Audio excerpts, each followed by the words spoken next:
Cuban 5 uniform. So it's kind of bittersweet for me because the last time I was with these cartoons was the day before the marathon bombing in Boston. We had the cartoons set up one block from the finish line at the community church. And as I walked out after taking the show down, you know, and walking past the medical tent, and there were all these runners already on the street, kind of anticipating the next day's run.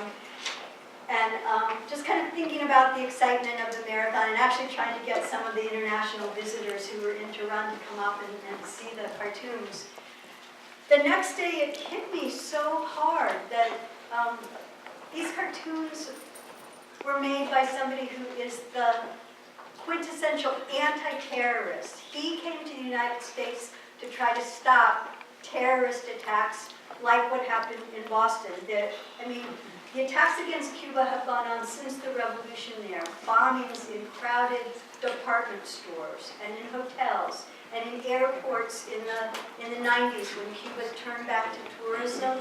The Cuban exile community in Florida decided that's a soft target. Let's, make Cuba look like a really dangerous place to be. And it was at that point that the Cubans sent intelligence agents to Miami to try to infiltrate and monitor what the Cuban American exile groups that are referred to in a lot of the cartoons as the Miami Mafia, to see what they were planning next.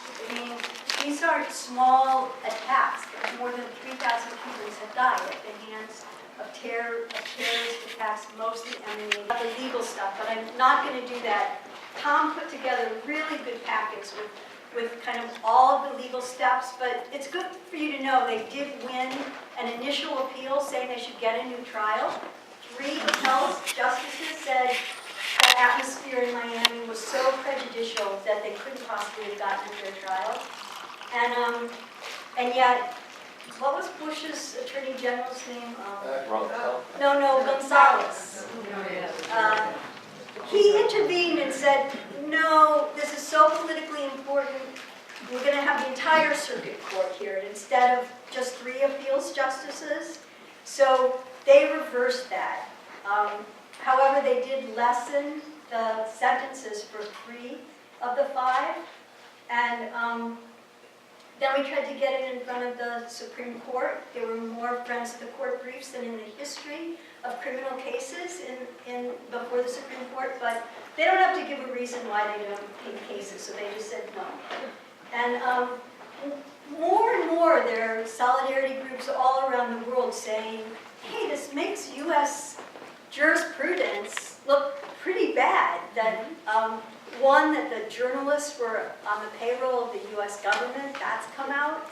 That the jurists were followed home, their license plates had pictures taken. That there was no way that they got a fair trial. So even Amnesty International, just no friend of Cuba at all, has spoken up saying these guys need to either get a new trial or that Obama could just release them. So that's where you guys come in. We really need to put as much pressure here in the U.S. as is coming from the rest of the world. It's kind of embarrassing that the rest of the world has articles in mainstream newspapers all the time about the Cuban 5 and what's going on. Their trade unions in Canada put into their constitutions, like the postal workers in Canada, that the 5 should be freed, that the embargo, the blockade should be ended. But here we can barely get, 3 inches in a newspaper. So social media is really important. And at this point, we're just trying to tell Obama that it's time to just send these guys home. So there's a postcard campaign. If people will take postcards, if you do nothing else tonight, at least take a postcard, put your name and address on it, and send it to Obama. We try to do something on the 5th of every month so that stuff is coordinated. There have been different famous people who on the 5th of every month write like a big letter to Obama, but then, I don't know if it's a waste of time or not. It's hard to say, but I do the comment line, I call, I write emails, I fax stuff. And if you just, I look around and you guys are probably activists on a whole lot of different issues. If you just adopt this one on the 5th, of each month. Leave your name so that we can at least put you in touch with what's going on. There's a lot of urgency around one of the brothers, Rene Gonzalez, who got out of prison. He served his whole term and got out a year ago, last October, but they won't let him go home yet. He's doing probation in Miami, which is probably the most dangerous place for him to be. It's as if he walks around with a target on his back, because he infiltrated these groups who want to find him and kill him. There's no question in my mind about it. And we need to get him home. So the good thing is there's a lot of activity coming up. There are all these parliamentarians, some of the same guys who wrote the amicus briefs to try to get the Supreme Court to take the case, who are coming to Washington, D.C. The beginning of June. We're going to have a demonstration at the White House and a big event that night with Miguel Descoto from Nicaragua and Angela Davis and a bunch of other known people speaking. But then the next few days, we're going to go with the parliamentarians and try to talk to their counterparts in Congress and in the Senate to say, U.S. policy against Cuba is ridiculous. You know, we'll talk about the embargo and the travel ban, but we also are going to be at their doors saying, a lot of you have been to Cuba, you've met the family members of the 5, and you say this is terrible, but you come back and you do nothing. So, you know, it's going to take our pressure to try to get them to do something and to free these guys. And I would love your participation. Call or write on the 5th of every month. And if anyone wants to come down to D.C., I know it's a really far piece from Portland, but there are buses from New York City. A bunch of trade unions there have made buses practically free. There are 5 buses for $5 each. So if you can get to New York City, you know, it's been easy to get down to D.C. Yeah. Can I make a recommendation? Sure. Now you can actually take the megabus.com from Portland to a South Station between $1 and $7, depending on how early you make your reservation. And then from Boston, you can go all the way to Washington, D.C. for $45. Huh. Well, and if you can get to It's called New a York, megabus. megabus. Okay. So you could go to New York, you don't have to transfer to South Station, then go to New York and catch Well, it's a big It's at commitment, Penn and I don't assume that everybody's going to say, yeah, sign me up. I'll be in Washington D.C. for a day and a night. I mean, we used to do that at the drop of a hat, right? But on the other hand, something about being with people from El Salvador and Nicaragua and Brazil and Chile and Cuba and Venezuela and then Belgium and Canada and I'm trying to remember Ireland. They're just people from all over the world who are trying to say to Obama, you actually have the power to pardon these guys. And you know, he hasn't really pardoned any political prisoners, and we need to figure out how to get that going. The only other thing, do I have one more minute? Okay, a quick minute, is that there's another campaign, which is that Gerardo's wife, Adriana, has not been allowed to visit him the whole time that he's been in prison. The U.S. won't grant her a visa to come. They did once and got her as far as Dallas and interrogated her all day and sent her home without being allowed to visit. That's just against every international law on treatment of prisoners. So that's the other thing that we're trying to get letters to Kerry to say, you've got to at least grant visas for Adriana to be able to visit Gerardo. So feel free at the end to ask me more questions, and definitely I was really impressed with the literature Tom put together. It's a complicated enough case that if you're going to be able to talk to your friends about it, you may need to read more. The website is thecuban5.org, number 5, and there's all kinds of information about what we're planning and how to get involved, and also how to buy some of his cartoons. These are all copies and they're on sale for $150, which is part of what we need to keep the work going. So thank you so much, and let's together figure out how to get these guys home.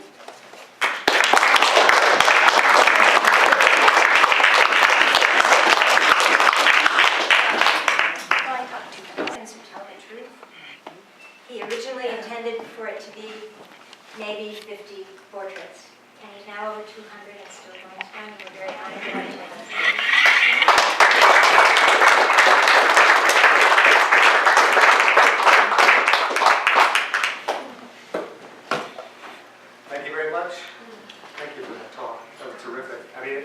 Wouldn't it be nice if the only case that made American jurisprudence look bad was the Cuban Five?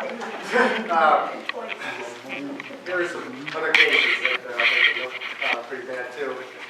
And so, as Barbara said, it isn't quite 200, it's up to 190, but it will probably be 200 soon. And many of them are people who have been, in one degree or another, political prisoners, people I've hated. And I'll just tell you briefly about who these people are, and then I want to read something by Sidney Christopher, who's one of the rust-colored workers here. First over there on your left, the top, that's Eugene Debs, who was put in prison during the First World War for speaking out against the war, 2 years. Then some of you probably know he was a socialist and he ran for president from prison, the Socialist Party, and got over 1 million votes. Actually, in those days, you could be a socialist and it wasn't a terrible thing. I mean, a lot of people were proud to be called socialists. I mean, they're even more proud to be called a liberal. But almost as scary. And so, anyway, he's just a great, great man, great labor leader, and one of our most prominent political prisoners. At the same time, of course, Emma Goldman was also both put in prison and then deported from the United States for her support of women's rights and end of child labor, and also against World War I peace. You know, a very dangerous person. And so she was deported from the United States.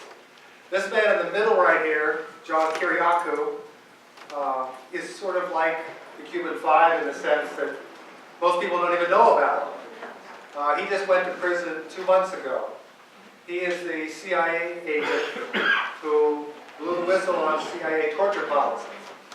He was the guy who said in a national news broadcast that indeed waterboarding was torture, and that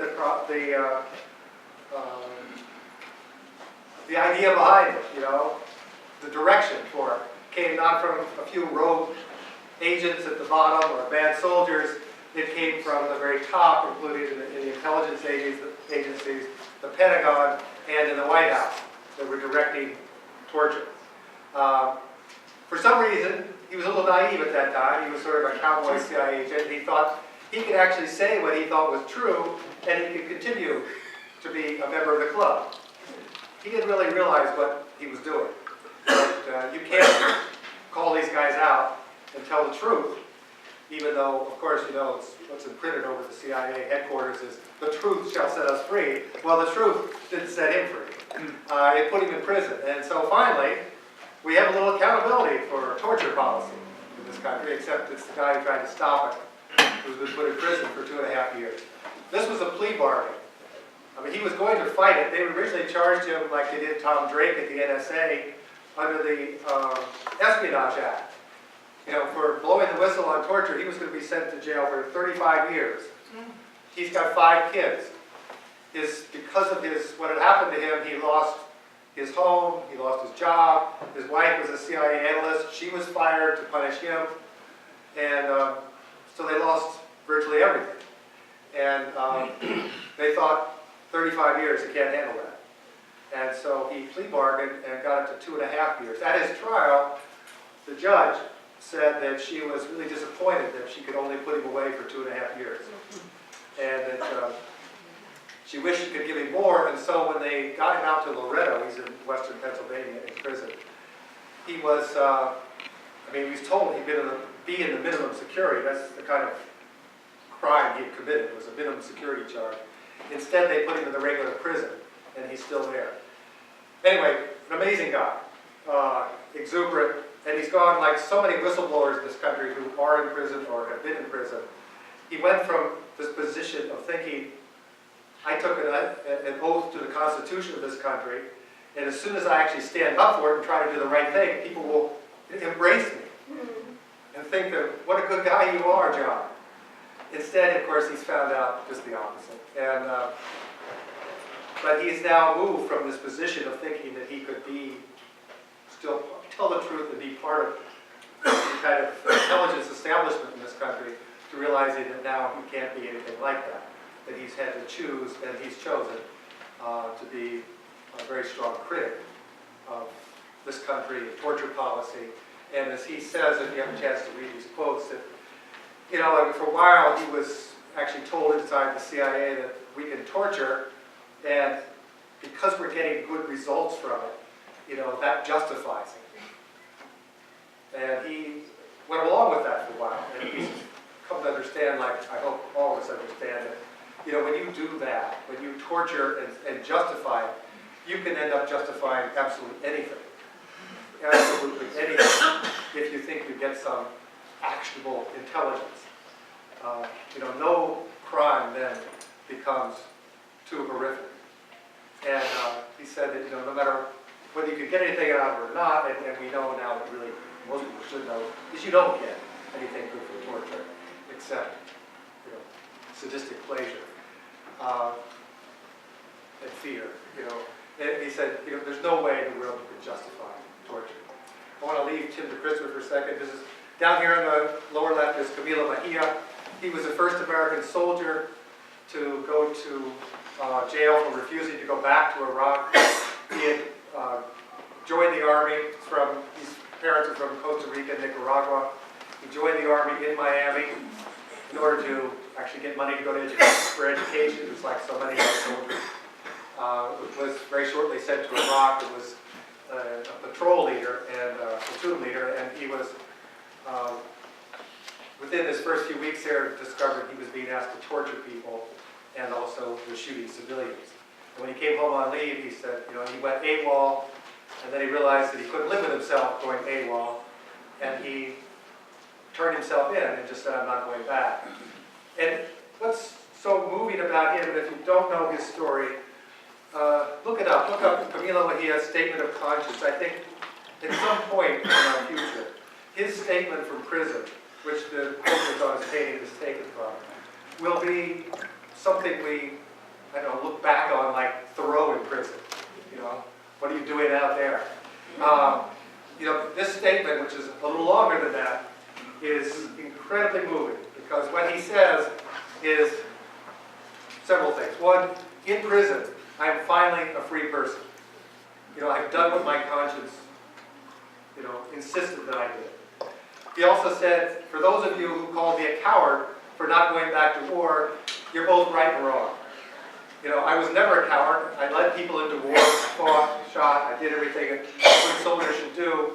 But I was a coward because I went to war when I knew it was the wrong thing. And then he says, those who say I'm a hero because I went to war, you're wrong. You know, I was not a hero because I went to war. I was a hero when I finally refused to go back. An amazing guy who also, like so many people in situations like this, became a full-time activist once he was out of prison. Bradley Manning, I'm sure you all know Bradley Manning. I mean, this is a case that's not unlike the Cuban 5 situation. And this guy is almost 3 years in jail before he is finally even tried. And is being tried in such a way that, you know, who knows what's going to happen to this guy. I mean, this is incredible courage of this young man, you know, to stand up by himself, to do what actually the military code requires him to do if he sees a crime against humanity, a war crime taking place. His responsibility as a good soldier is to report it, or try to stop it. You know, he became privy to this classified information and he put it out there with just that hope that other people would see it and stop it from happening in the future. You know, I don't know if there's a clearer case of political prisoner in this country at this time besides the Cubans. Sandra Steingraber, I mean, compared to the rest of these, she's a neophyte prisoner. She just went to jail for 15 days in upstate New York. She just got out last week. She's an environmentalist and a scientist at Ithaca College in Ithaca. Some of you may know her work, Living Downstream, Raising Elijah, things like that. They're all about toxics in our environment. She was arrested last fall for sitting in, or last winter, for sitting in at a installation by Seneca Lake where there's some salt caves underneath the lake, which this big company called Energy was going to store liquefied gas. I mean, these salt caves are leaking. Seneca Lake is the drinking water for 100,000 people. This was just a expedient thing for this energy company to do to put this stuff. They were also dumping all kinds of chloride into the lake on a regular basis. This is the drinking water. She sat in front of a bunch of trucks there and stopped them and was arrested and then sent to jail for 15 days and just got out. She was very heavily influenced by Tim DeChristopher, who was right above her. And Tim, in 2008, George Bush was retiring, and just before he left office in December, he decided to open up these very fragile areas near the natural red rock, natural ridge formations and stuff in southern Utah. Absolutely, I'm sure some of you have been there. Absolutely amazing landscape, very fragile landscape. Open it up to oil and gas leasing and drilling. Tim, when I was a student, a penniless student at the University of Utah, wondered, I mean, he went to the leasing auction, assuming he would somehow raise a disturbance, you know, jump around, scream, yell, just try to call some attention to what was being happened, because, I mean, here this land was being auctioned off, which is, by the way, public land. It belongs to us. It doesn't belong to the oil and gas companies. It belongs to us. You know, our taxes support that land. And, you know, no environmental group was being offered a chance to bid on this land. So he got there, he's just trying to, he's going to do something. And he came to the door and somebody said, "Oh, you're here to bid." And he said, "Oh, yeah. And so they handed him a paddle and they let him in. And he still wasn't planning to use it, he was just planning to disrupt in some way. Then he saw what was happening at the bidding process. All the oil and gas companies had colluded. They had gotten together beforehand and decided who was going to get what parcels, so they didn't bid against each other. So huge parcels were going for $2 and $3 an acre for them to exploit then for their energy purposes. He became so distraught, he started bidding. And he started, by the way, the documentary about him called Bidder 70 has just been released. It's really received, really worked. I think it's going to be shown at Sundance soon.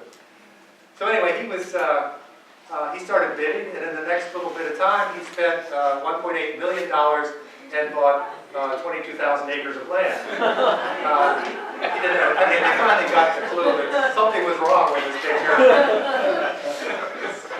The interesting thing is he was arrested and charged with fraud, sentenced to 2 years. The oil and gas companies who had actually fixed the whole auction, of course, were not charged with anything. They weren't charged with fraud. But it did stop the auction, and it did save the land, at least so far. He's just come out of prison and has just been given a full scholarship to Harvard Divinity School.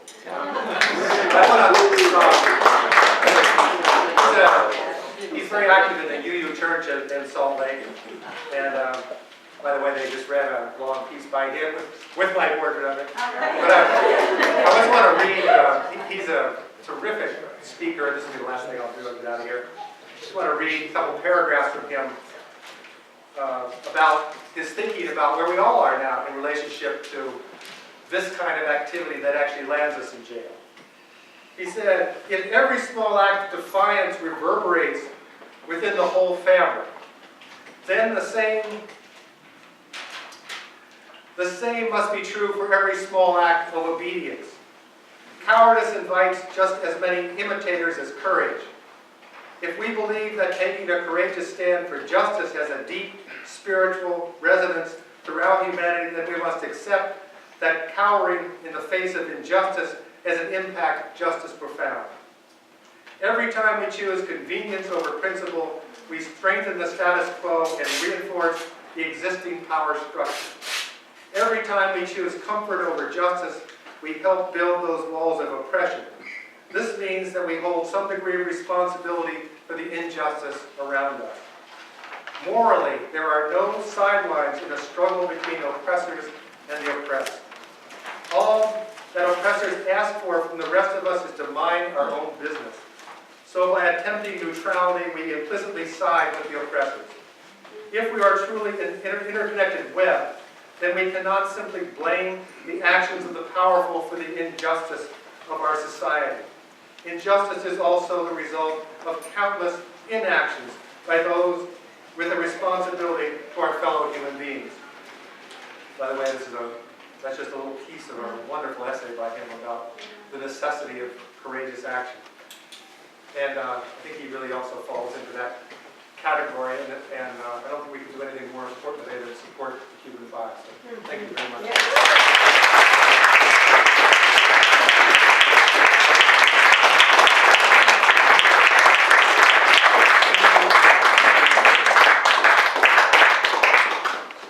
We're very fortunate today to have a number of people who come up from the Boston area to celebrate with us. One is Nancy, whom you heard.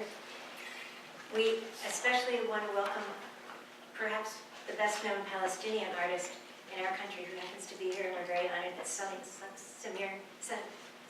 Halabi is here. Wow.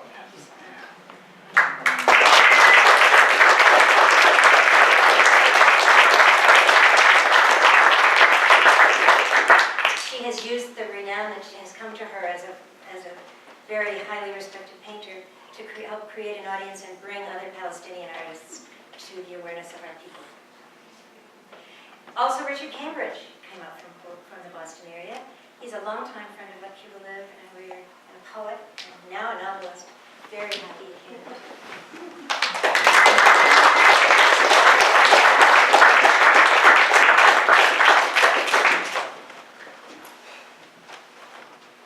What a wonderful group of friends I see here this morning. I'm so happy to be here. Can you hear? All right, I'm just very happy to be here with all of you people as friends. I especially like to thank the Let Cuba Live people, Stan, Lukey, Tom, and Allison. Many years ago, I formed a poetry troupe called Singing with the Enemy, based on, I think, the 1919 Trading with the Enemies Act, with Cuban-American Patina Vazquez. And the performance asked the central question, what is it about the U.S. government that is so terrified of this small island, relatively speaking, to their south, namely Cuba? And we put together a troupe of poets, activists, musicians, and the show was about an hour long. It was performed, it was bilingual, most of it. And thanks to Let Cuba Live, we raised enough money doing college gigs to actually get to Cuba in 1998 for the first Cuba-U.S. Friendship Conference and perform our show there. And so I'm very grateful. The big hand to Let Cuba Live.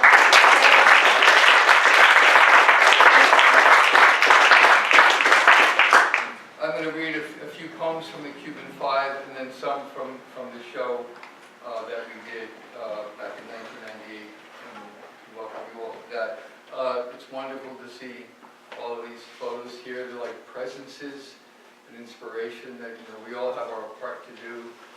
One of these is about the instrument. Our score, I believe it's Sanders, where we all have a note to sound.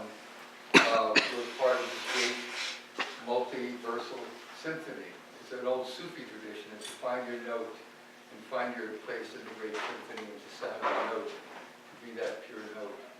So whatever it is we are all individually to do, if we find out what that is, we'll be in harmony with everyone here. This is from Ramon Labanino, If You Need Me. Whenever it may be you need me, I say, I'll go down to the road to your place. I'll be there in the dark, early morning, or else away, vanquishing the most perfidious enemy. Nothing will keep me from being with you. Crystal petal, loved forever, from nothing. You make it so I have everything. You make me rich, quite empty-handed that I am. Someday suddenly we will be worn out on that starry voyage into the darkness. We'll leave behind everything we have. I was sad on leaving, I do not deny it, but surely you may have me. If you need me, I will come again. Ramon Labanino. And these are from Antonio Guerrero Rodriguez. I've got a few here.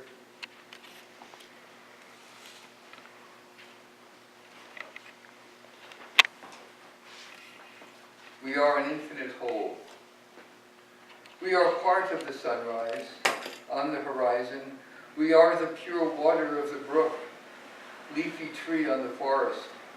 We are the magma of the volcano, vital atom of the wind, celestial animal flesh, processing words and thoughts. We are an infinite whole, walking the same path. We need only to understand how important it is to love. So that goes Shay's words, revolutionaries are guided by great feelings, deep feelings of love. And this is you bring. You bring in your eyes an audacious gleam, a silver flash of lightning cascading from a flawless sky, unlatching my closed heart.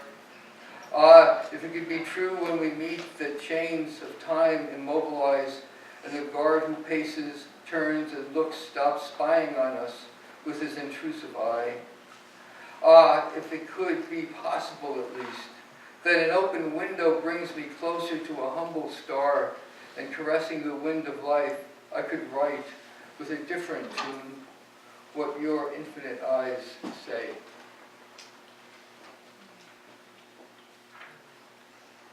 And I'll finish up with this one here, and then I'll read some of my own.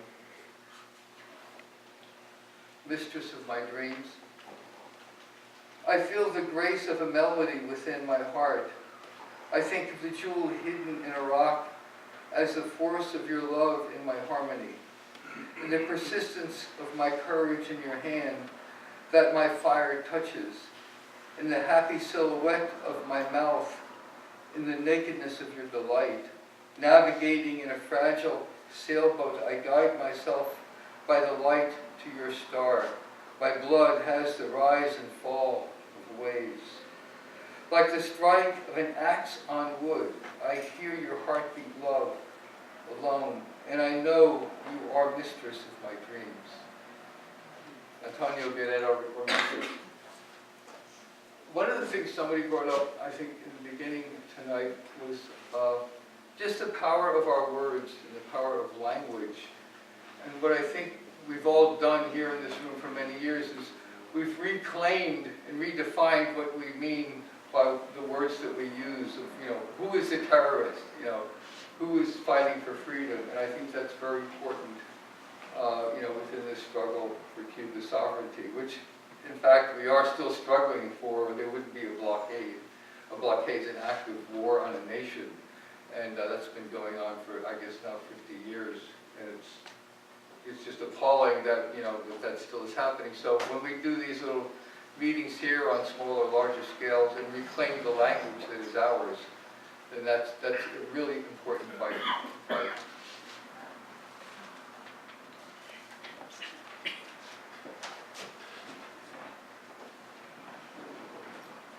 This is Yo Creo.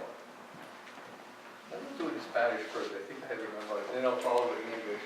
Yo creo en la cebolla, manos de barro, el limón, leche de pecho, campos de caña, el espíritu terrenal, el músculo laboral, herramienta aguda y poesía, la alajarte carne del mar, el sol, la lluvia y el huracán, un corazón mojado, una húmeda pluma y un cinturón con hebillas niquelada con remaches de estrellas estrelladas. I believe in the onion, hands of clay, the lemon, breast milk, fields of cane, the spirit of the land, a muscle of the people, a sharp tool and poems, the sea's jeweled flesh, the sun, the rain, and the hurricane, a moist heart, a wet pen, and a belt with a buckle of nickel and rivets of stars. Yo creo.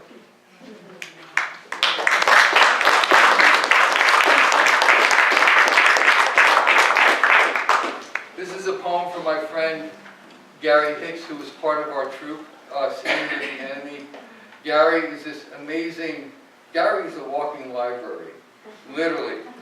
And when we started the troupe, Patino and myself were poets and musicians, we said, we need some grounding in this whole poetic thing we're going to be doing. We need to be on firm ground with this work of art that we're doing about the U.S. blockade of Cuba. I said, Gary, go find us something in history that we can start our show with. I'm thinking, it's going to take weeks for him to find it. The next day, Gary comes back with the whole thing researched, the Ostend Manifesto, where they had agreed to divide up Cuba back in some obscure meeting behind closed doors in 1861 or something. It was like, that's Gary. And he just pulled that off because it's like right there. This is one of his poems for the show. It's called Waiting for Jane. Sitting on the porch, waiting for Jane, come take me to the party. Listening to Silvio sing Playa Giron, not understanding a word of Spanish, and taking in the words on faith, on rhythms, beats, and good vibes of the revolution that won't quit producing the sounds to which I listen, while waiting for Jane, come take me to the party. Feeling good that there's an island so close to the monster, having such grit and daring to avert the existence of paradise through such souls, such feelings, while I sit on the porch waiting for Jane, come take me to the party. Gary Hicks. Little nice of water. That would be really. This piece is based on the Helms-Burton law. I call it the Helms-Burton-Clinton law because President Clinton put his signature to this law that forbid all sorts of medicines going to Cuba, a whole roster of things. This is a side note. At one point, the Clintons invited Alice Walker to the White House for dinner, and she politely refused. And she wrote an open letter to the Clintons saying, I'm sorry, but every time I think of it, I see all these bloody children's bodies under your desk, Mr. Clinton. And how dare you, as a Democrat, join your hand with the hand of Jesse Helms. She just could not stand it. And so she declined. She was in one of the first marches on Washington against the Vietnam War. There was this paltry group of 25 of them. She was one of them. Dr. Spock was one of the other ones. And she said in this letter, as a matter of presidents, she said, even President Kennedy sent us out coffee and donuts to honor the fact that we were protesting against the Cuban policy. And and anyway, this poem is called Helms, Burton, and Clinton, also medicine cards. And within the verses of the poem are woven these actual medicines that are forbidden to go to Cuba. And in the show, one of the persons, La Marici, dressed up as a doctor and handed out these cards. So you can imagine that. The blood of Cuban children flows from the wound of a fountain pen, from the laws of a foreign power, from the hearts of prominent madmen. Prostin VR, an injection for pediatric heart patients known as blue babies, produced by Upjohn, patented in 1987, not available in Cuba. Helms, Burton, and Clinton is a legal entity devising brass-knuckle laws for government fists to smash the faces of Cuban children. Difalcin, for patients undergoing chemotherapy, radiation, and bone marrow transplants, produced by Pfizer, patented in 1990, not available in Cuba. Helms, Burton, and Clinton is a medical term for a disease afflicting men who have lost control of their bowels of kindness. Cytovine, for treating retinitis, which causes blindness in HIV and AIDS patients, produced by Syntex, patented in 1987, not available in Cuba. Helms, Burton, and Clinton is a psychological disorder describing people with split personalities beside themselves in rage over the beauty of difference. Carboplatin, an injection for malignant tumors produced by Bristol Myers Squibb, patented in 1987, not available in Cuba. Helms, Burton, and Clinton is a perceptual disorder afflicting people who perceive their neighbor's land as their own backyard. Felbitol, a a tablet for prevention of epileptic seizures produced by Carter Wallace, patented in 1990, not available in Cuba. Helms, Burton, and Clinton is a holding company for Venture Capital of America Incorporated, whose next planned purchase is the island of Cuba. Levostine, an antihistamine for asthma and allergies produced by Janssen, patented in 1983, not available in Cuba.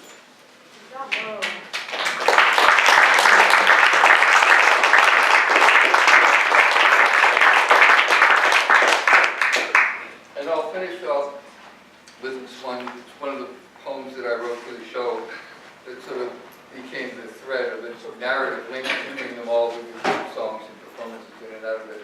I'll read the last two sections. It's called From the Belly of the Beast. And I guess I'll just read it out. So, and then that'll be what I do here. It's more of a, I think it's more of a prophetic voice to the poem. I know what I wanted to tell. It's a story. The poem, the ending of the poem came from an event that happened to me a long, long time in childhood when I was about 5 years old. I remember sitting at the breakfast table, so this must have been mid-50s, I was born in 49, and my mother was pacing back and forth. I didn't know what was wrong, what was going on with her, except that she was visibly upset. And all of a sudden she opened the cabinet and took out a bowl and said, I'll be back in a few minutes, I need to borrow some sugar from so-and-so, the neighbor next door. And it sort of baffled me because I just finished my Cheerios and there was a bowl of sugar on the table and I knew we didn't need sugar. But something was wrong and she had to go talk to her neighbor.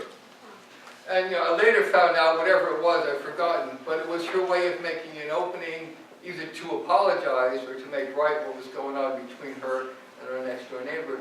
And that always stuck with me. And I've always related to the metaphor of neighborhood with the planet Earth, that Cuba is our neighbor, Canada is our neighbor, that we live on the same block, the same planet, and we must get along with our neighbors. It's just whoever we are, it's the fact of life, we're here. And so that sort of framed the ending of this poem, as you'll see. Let there be another Cuban missile crisis. Let them launch missiles of olive oil from Greece. Let Spain fire cannons of vino tinto to explode over the people of Cuba. Let Holland unerringly aim 1,000 tulips to land perfectly on the hair of the daughters of Cuba. Let India fire bolts of fabric to unfurl over the skies of Cuba, and China blast a riot of silk to kaleidoscope the sunsets and the sunrises of Cuba. Let the ships from Europe, Africa, Asia, Oceania, and South America set forth and sail. Let their cargoes be laden with the most extravagant blessings. Let there be a constellation of the wisest astrologers to fix the most blessed date. Let all the ships of the nations set forth and sail to Cuba. America, behold, America, witness. Will you send missiles to cry war against children? Will you sink the boats laden with food and medicine? I say, let there be a crisis of plenty. Let the boards of every table groan under the weight of potatoes, beans, and corn. Let the nation say, oh, Cuba, you sent us your doctors and nurses, and we were healed. You sent us your teachers, and ignorance fled, and truth broke upon us like sunshine. You sent us your daughters and sons to defend our land, to build schools, roads, hospitals, and homes. What will you do, North America? The world awakens to righteousness. Can you not keep your commandments, not to covet, steal, bear false witness? Will you let Cuba live? North America, come out of your house. Take an empty bowl and leave by your kitchen door and go south to your neighbor's house. Knock on the door and ask forgiveness and ask to borrow some sugar. When she invites you in, accept.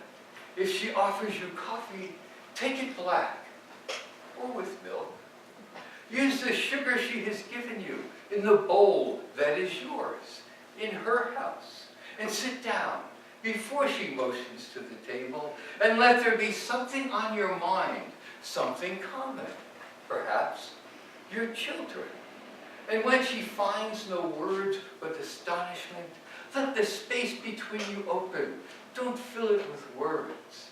Let it be filled with the bread of silence. And wait patiently while she waits upon grace to turn the vinegar back to wine. A smile on her ravaged face. Then reach across the table, offer your hand, saying nothing, saying everything, giving thanks with your neighbor, your new friend. Thank you for your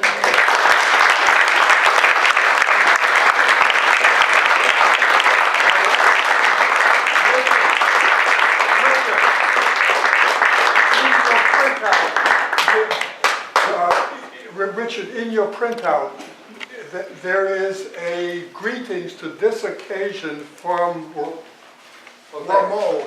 From Ramon. Okay. So you would be a good person to read that to us. Ramon Labanino is one of the Cuban Five, and he recently been transferred to a prison in Ashland, Kentucky.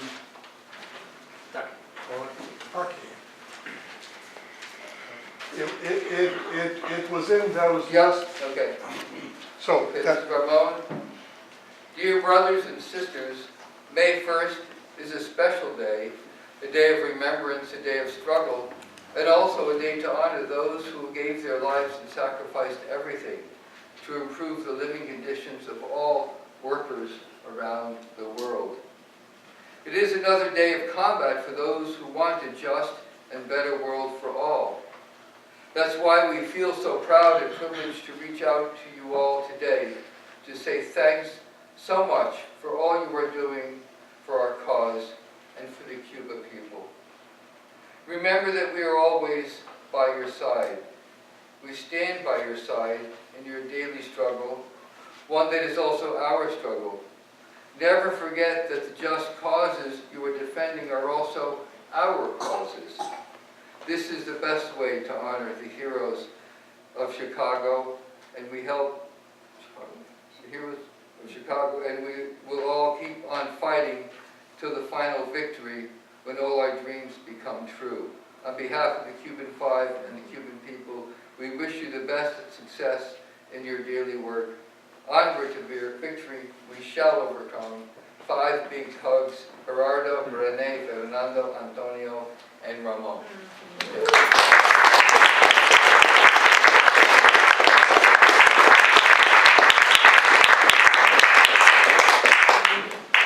The Southern Maine Labor Council, and I went to Cuba. I think it was either 5 or 7 years ago. I'm not sure. With the Venceremos Brigade, and also I'd like to thank Let Cuba Live because they were instrumental in helping us go, and Tom Whitney in particular. So thank you very much.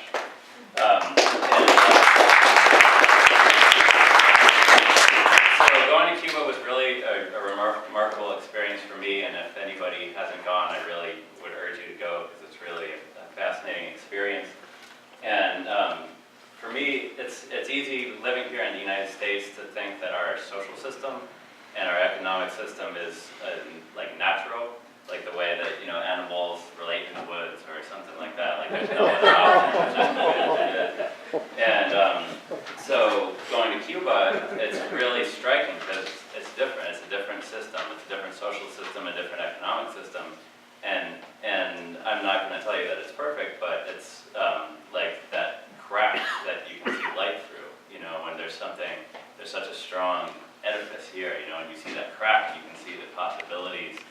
And so for me, speaking to you here as, a working person here in Maine who's involved in the workers' movement in Maine, when people talk about Cuba, you hear people use words like, dictatorship of the proletariat, workers' state, bourgeoisie, stuff like that. And we, like nowadays, people a lot of times can't relate to those kind of words. People don't really understand how they relate to our lives, in century, but for me going to Cuba, it was really striking. The first thing that I felt being there was like, this is what it would be like if my union ran the state of Maine. You know, like Cuba, like my union's not perfect. You know, it's like any organization. There's like power, you know, factions. There's dissatisfied people. You know, but it really is a democratic organization of workers, and that's a huge big deal. And people forget about what a big deal it is because, you know, when you're able to organize yourselves, when you're able to make decisions collectively, that's when you have power, and that's when you can make history and change history. And so for me, that's the way that I think about Cuba, is that on a big scale, on the scale of a country, because yeah, it's not perfect, but you know, it's the real deal. It's like a place where you know, it's a different structure. It's a structure that is for working class people. Like, you know, we look at in Obama's administration, how many people there are from Wall Street, you know, from, you know, the pillars of industry, you know, these corporate leaders, and why? You know, like why is it so natural that the people who own the wealth in this country control the government? It's not necessary, you know, and, you know, I imagine, you know, what would it be like if we had a government in this country that was controlled by people like who were the leaders of the labor movement? It would be a very, very different place. And so to me, it's really important for us as, you know, as working class people here to be, and as organized working class people here, to be standing up for Cuba. And unfortunately, it's not always true that our unions do. I guess, you know, someone was saying that for the protest, there's unions paying for buses, which is great news to me. I haven't heard about unions, you know, standing up for Cuba that much. And I think it's because there's this, you know, this dark shadow of McCarthyism over everybody's shoulders all the time. And it's outdated, but it's still there. And when I was the president of the Labor Council, I remember one time we do this labor history moment at every meeting of the Labor Council, where someone talks at the beginning about, you know, something from labor history for 10 minutes or so. And so one month I didn't have anybody to do one, so I did one about the Communist Party and the U.S. labor history. And so at first it was like, you could tell people were kind of like, yeah, this made me uncomfortable, you know. But then, like, once people started talking about it, it's fine. Everybody can have the conversation and talk about it, and, you know, it's part of our history, and it's a part of, you know, our struggles now. So I'm hoping that, you know, like my daughter grew up in a world outside that shadow, you know what I mean? And you know, hopefully the movement of the working class here in the U.S. can be in alliance with the movement of the working class in the rest of the world, including Cuba. So yeah, thanks again. Thanks, Tom, for inviting me to speak here. And it's an honor, and I appreciate everybody being here. Thank you.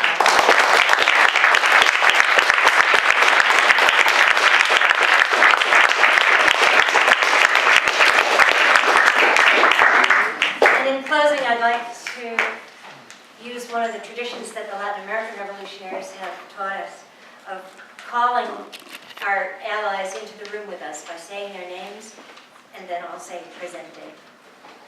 Gerardo. Presente. Ramon. Presente. Antonio. Presente. Fernando. Presente. Renee. Presente.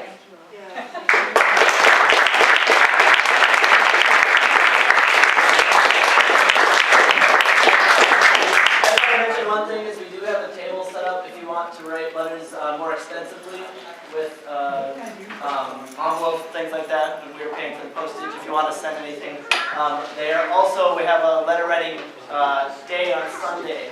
We did one last Sunday, and we're doing another one Sunday here from 10 to 12:30. So everyone's welcome to come. We just kind of put them all out on the table, and you can come. You can write to the Cuban 5, obviously, and we have a list of a lot of other political prisoners. So you can come and write 50 letters.